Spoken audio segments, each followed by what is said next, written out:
Have you ever noticed when you face a dangerous situation or when you're really scared of something, your whole body might be sweating. There will be an increased heart rate and you will breathe very fast. Do you know the reason behind these changes? This video is an answer for that question. If you are visiting this channel for the first time, please subscribe and don't forget to share if you like this video. The peripheral nervous system is a branch of the nervous system which is divided into two. One nervous system that controls all the voluntary actions of our body. That means all the actions which are done with our conscious control. It is termed as somatic nervous system. Another division is the autonomic nervous system that controls the involuntary actions of our body. That means all the actions which are done without our conscious control. Again, this autonomic nervous system is divided into two. Sympathetic and parasympathetic nervous system. There is one more branch called enteric nervous system which is not included in this video. Peripheral nerves are made up of neurons. We discussed neurons and its pathways in detail in our last video. Neurons has a cell body which has the cytoplasm and the nucleus. It has dendrites. It has an axon and axon terminals.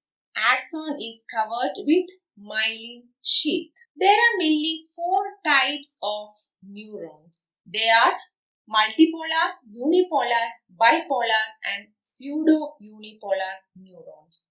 Multipolar neurons has one axon and multiple dendrites. They are located in the central nervous system. Unipolar neurons has only one axon extending from the cell body. It is very scarce in humans but mostly found in invertebrates.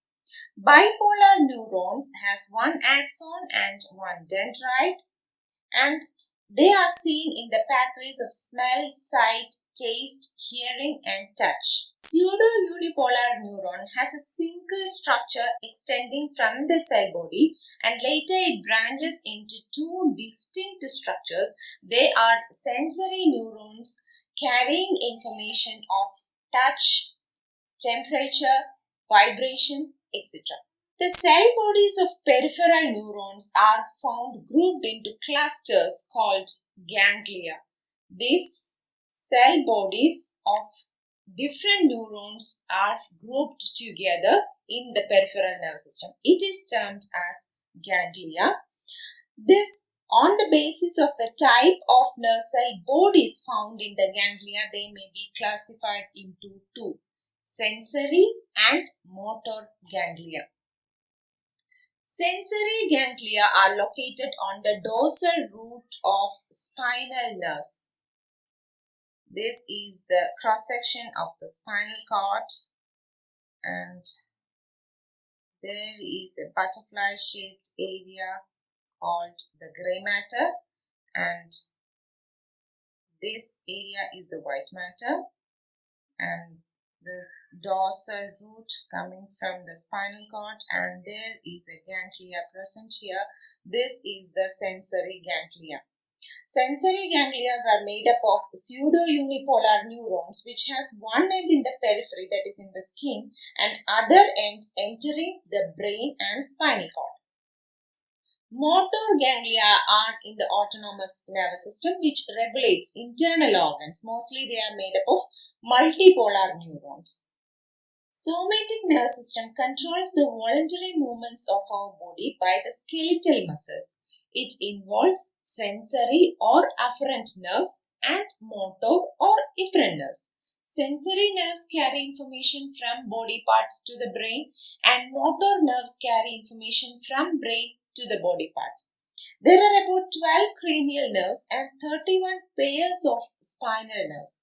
Please refer the link in the description for the detailed explanation of cranial and spinal nerves. Let's move on to another important division of peripheral nervous system, the autonomic nervous system. The autonomic nervous system regulates the functions of internal organs without a conscious control by the individual. It has mainly two divisions: sympathetic and parasympathetic nervous system.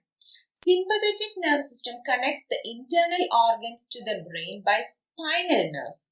When activated, it will increase the heart rate and blood flow to the muscles. Parasympathetic nervous system mainly involves the cranial nerves. When activated, it will increase digestive functions and reduce heart rate. Let's learn more about the sympathetic nervous system.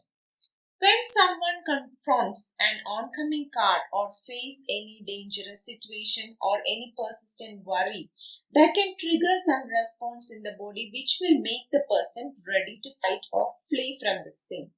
These responses are controlled by the sympathetic nervous system in our body, and the responses are called flight or fight response. There is a part in our brain called amygdala. This area is amygdala that interpret the sounds and images. When it perceives some danger, it will send a signal to the hypothalamus, which is present here. This hypothalamus in turn sends impulses via neurons to the nerves that start from the middle area of the spinal cord. These nerves start from the first thoracic vertebra to the second lumbar vertebra. There are two types of neurons are present in the sympathetic pathway. They are called preganglionic neurons and postganglionic neurons. Preganglionic neurons start from the spinal cord and it extends till the ganglia. And from that ganglia, the postganglionic neurons arises and that will act on the target cells, which will cause some effects like pupils in the eyes to dilate, heart to increase heart rate, lungs to increase the breathing rate, digestive system to inhibit digestion, and adrenal glands to increase the hormone production. All these changes happens quickly that the person aren't aware of them.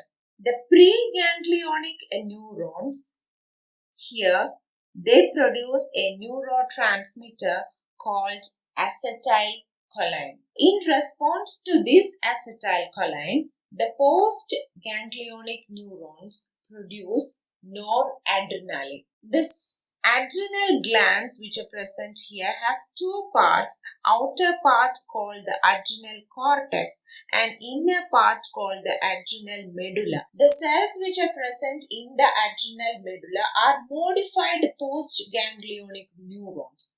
In response to the acetylcholine neurotransmitter from preganglionic neurons, these postganglionic neurons in the adrenal medulla produce noradrenaline.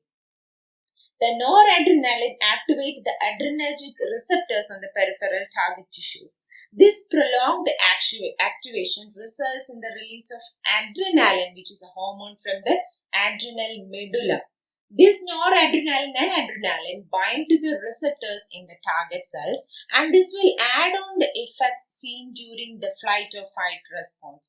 It will increase heart rate, pushing blood to the muscles and other vital organs, increase respiration that release more oxygen to the brain. It will in turn release more glucose to the blood to increase energy, and it will inhibit the functions such as digestion and urination.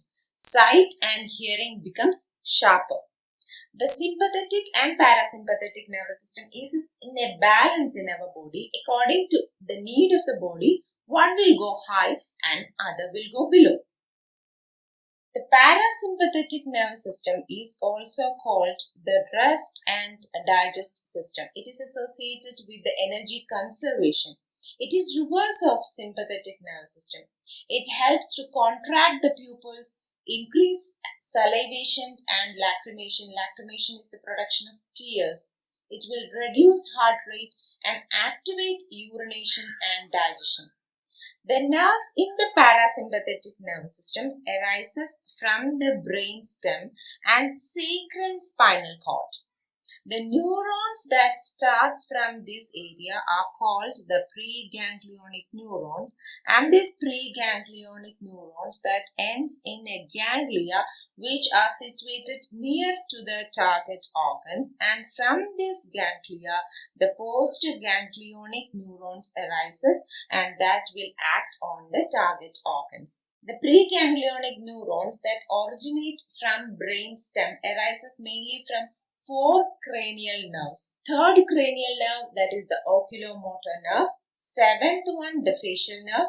Ninth one, the glossopharyngeal nerve.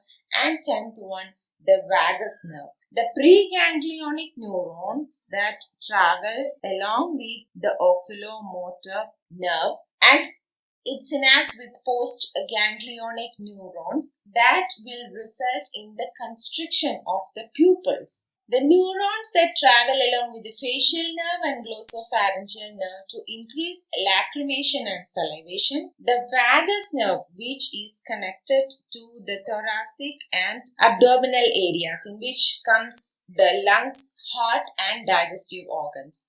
The neurons from the sacral spinal cord that arises mainly from S2 to S4 spinal cord are responsible for the actions on pelvic organs. Both the preganglionic and postganglionic neurons secrete the neurotransmitter called acetylcholine. Thus, both sympathetic and parasympathetic nervous system controls our daily activities and behaviors. If you like this video, please share it with your friends, and if you have any queries, put it in the comment box. Thank you.